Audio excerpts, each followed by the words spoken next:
শুধু দর্শক, কয়েকদিনের টানা বর্ষণে রাজধানী ঢাকা বিভিন্ন এলাকায় পানিতে নিমজ্জিত ছিল এবং আজ বিকেলের দিকে আমরা দেখতে পাচ্ছি বৃষ্টি থেমেছে এবং বৃষ্টি থামার পরেই মানুষ রাজধানী ঢাকায় আবার যার যার কাজে এসেছে এবং মানুষ চলাফেরা করছে নির্বিঘ্নে। আমরা দেখতে পাচ্ছি সারা আকাশেই মেঘ এবং বৃষ্টি গুড়ি গুড়ি চলছিল, কিন্তু এই মুহূর্তে আমরা দেখতে পাচ্ছি গুড়ি গুড়ি বৃষ্টি হলেও আকাশ মেঘাচ্ছন্ন থাকলেও মোটামুটি মানুষ চলাফেরা করতে পারছে, সেটা আমি দেখিয়ে যাচ্ছি।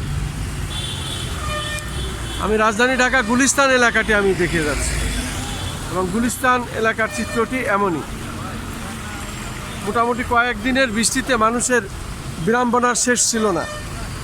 আমরা দেখেছি বিশেষ করে ইন্টারনেটের যুগ বাংলাদেশের বিভিন্ন এলাকায় প্লাবিত হয়েছে, বিশেষ করে চট্টগ্রাম, সিলেট, সেই সাথে রাজধানী ঢাকার বিভিন্ন নিচু এলাকাতেও, পুরান ঢাকা এলাকাতেও পানি জমেছে এবং বেশ বৃষ্টিতে মানুষ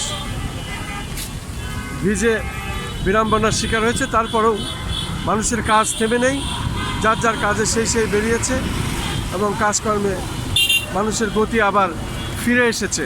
আমরা দেখতে পাচ্ছি দূরপাল্লার গাড়ি সহ সমস্ত যানজট চলছে।